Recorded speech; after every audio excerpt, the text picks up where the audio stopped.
Saat ini saya sudah bersama dengan Australian Business Champion for Indonesia, Professor Jennifer Westacott.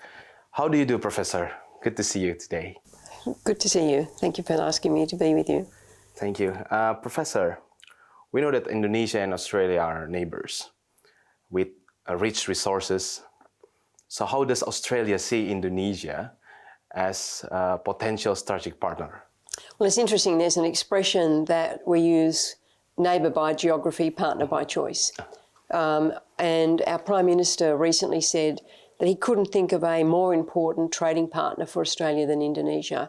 So we regard Indonesia with huge respect and a big opportunity for cooperation. So your economy is going through this incredible transformation. We have many of the resources and skills that could support that, whether that's in mining, whether that's in our resources, whether that's in clean energy, whether that's in agriculture, whether that's in education, which obviously I'm very familiar with as my university has a campus, or is about to have a campus here. There are huge opportunities for cooperation, for investment, for two-way investment. So Indonesia is seen very strategically by Australia. It's interesting for many prime ministers. In fact, recently for our Prime Minister, the first trip he took was to Indonesia, almost within like 2 weeks of taking office. And Mr. Abbott, when he was Prime Minister, same thing. Within the first couple of weeks of being Prime Minister, they get to Indonesia because it's so important to us. Okay, talking about the interesting sectors that can be collaborated between Indonesia and Australia, what are some sectors that are really potential from your perspective? Yeah, well, let's take food security and agriculture. So your incoming president has a very ambitious plan for nutrition and for lunches for a lot of people, and that's going to require a lot of logistical support as well as potentially access to or the creation of a dairy industry potentially, or certainly focusing on nutrition. So Australia has an extremely mature agriculture sector. So there's huge opportunities there. There's an ambitious agenda here around electric vehicles. There's a memorandum that I've signed between Australia and Indonesia, and Australia will give Indonesia tariff-free access to export electric cars to Australia as part of our economic relationship. But if you go to sort of the supply chain there, we have a lot of lithium. We have many of the critical minerals that are essential to create a battery industry, so that's one. Renewable energy, the whole question of hydrogen, the whole question of solar. Again, Australia, a lot of expertise there. Education, part of the challenge for our country and for Indonesia as the economy changes, goes more digitised, goes more technology focused, is the skill sets. So big opportunity for cooperation on education. And then healthcare, big opportunity for cooperation on healthcare. Tourism is obviously very mature, but there's a lot of opportunity for creating the kind of hospitality workforce. So across the whole spectrum, of those key sectors, and digital, we've had a mission here for the last couple of days of Australia's leading digital companies here looking for ways they can assist in the digital transformation. So if you sort of think about all of those sectors, in each and every one of them, there are very big opportunities for Australian companies, Australian large and small companies, and then Indonesian small and mid-sized companies and large corporations to cooperate together. Okay, let's go deeper into this sector one by one. You mentioned about the EV industry. We know that Indonesia is really rich in nickel and Australia is really abundant in lithium, for example, but we heard that the discussions going on currently regarding to that in terms of creating the manufacturing plant for the battery. We know that Indonesia is really insisting that the manufacturing plant should be in Indonesia to create the batteries. So how does this discussion going on between those two countries? Well, I think it's a very live discussion. There's a lot of talking, but we've got to kind of take it step by step. So the first is really about getting access to lithium, and then the second is then starting to think about refining and processing lithium, and the third is then to think through the actual manufacture of batteries and then the manufacture of cars. So I'm very supportive of Indonesia wanting to do that domestically, and it makes a lot of sense. You're going to have a extremely large market and a lot of demand, so the economics will make sense. So I think it's about I know that the team here at the Embassy are working to map out the value chain around electric vehicles and starting to identify the areas where Australia and Indonesia might cooperate. But to me, the kind of most obvious one is the supply of lithium into this market. Okay, jump into the other sector. Aside from minerals, you also mentioned about the farming industry, cattle, for example, cattle and wheat in Australia. Yep. We know Indonesia is one of the largest probably importer of wheat and cattle product from Australia. Do you have any concrete plans in the future to boost the trade volume of this sector? Well, I think there's a couple of dimensions to that. I mean, we are always open to increasing that trade in wheat, in cattle. But I know that the Indonesian government is very keen to get self-sufficiency and to have as much food security here and not be quite so reliant on bringing that in from Australia. And so one of the things I think we are interested in doing is helping think through how to set up an industry here, how to kind of set up a cattle industry.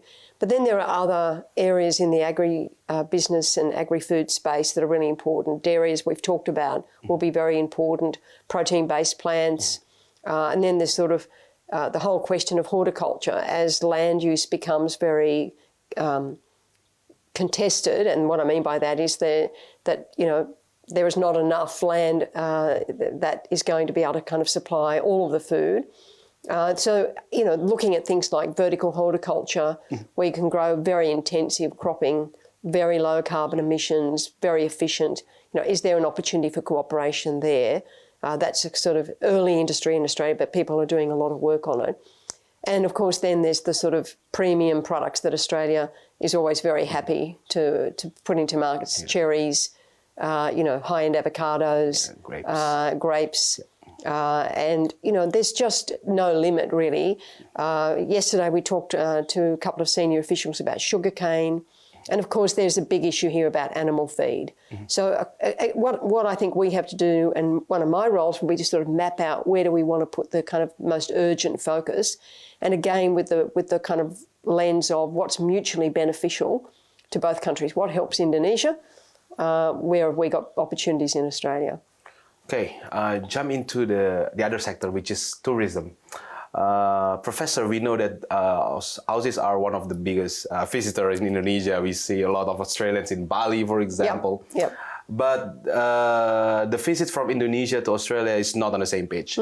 So do you have any plans as well to make this visitors number beneficial for both countries? Oh, we have to because we obviously want people coming and visiting Australia.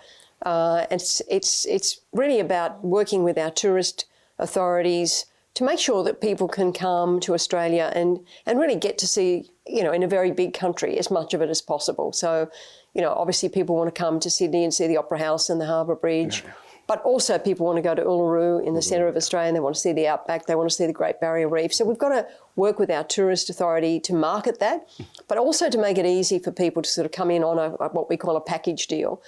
On the kind of back to tourism in Indonesia, what a lot of people have talked to me about this week is making sure that people just don't visit Bali.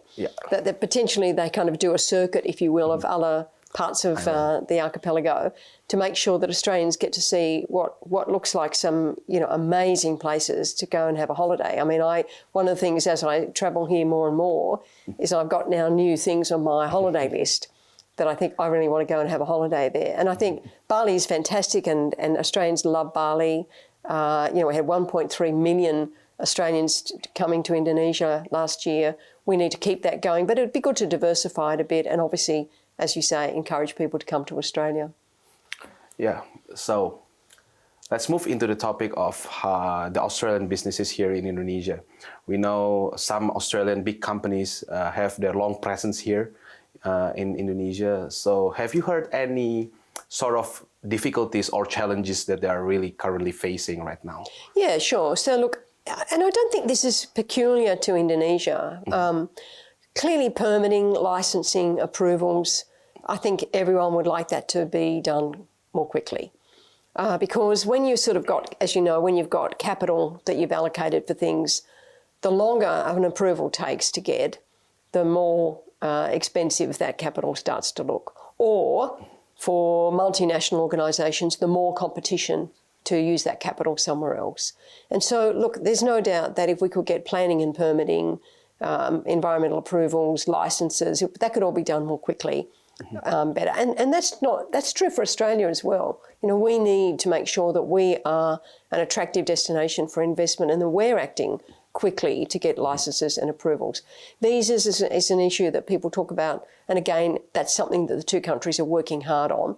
And then say something like education, you know, we need mutual recognition of qualifications, because what we want is an experience for students where they would study in Sydney or Melbourne for a year, they would be back in Indonesia studying, and we want that course, let's just say business, Bachelor of Business, we want that to mean the same thing in both countries, because if we don't, it'll be very clunky, that system, it'll be hard to do. And I've just had a meeting with all of the education providers from Australia, and this was an issue that everyone identified. And I'm not sure it's that difficult to solve, but we've got to put out some energy and some kind of thinking to making sure that if I'm doing a Bachelor of Business in Sydney and my university in Western Sydney, then when I come to our Surabaya campus, it will mean the same thing. And I think employers want it to mean the same thing. So that's an area we've got to get some work done. Okay. Lastly, we're going to move into the Indonesian project of new capital city. Yeah.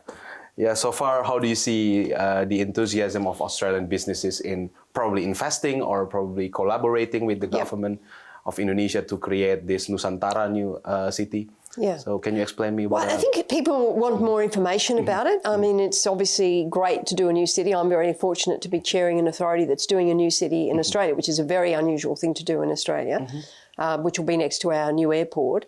But I think one of my jobs as business champion is to go back and tell the story of the new capital, because, again, we would love to see Australian companies partnering with Indonesian companies around infrastructure, around some of the things that we're thinking about in the city that I'm working on. How do you create a hydrogen-enabled city? How do you create a super green city? How do you create a cooling effect from the way you design the tree canopies? How do you design for electric vehicles? How do you design potentially for drones and vertical? You know, doing a new city allows you to sort of leapfrog over all the problems that all of our traditional cities have around congestion and traffic and utilities, to kind of go to the sort of like the most advanced. I'm sure there are a lot of Australian companies who'd be really keen. So one of my jobs will be to go back and talk to people about the exciting opportunity that a new capital presents. Okay. Professor, thank you so much for the opportunity. See you again soon. You're very welcome. Thank you. Yeah. Okay. Demikian wawancara saya bersama Australian Business Champion for Indonesia, Profesor Jennifer Westacott, CNBC Indonesia, Beyond Business.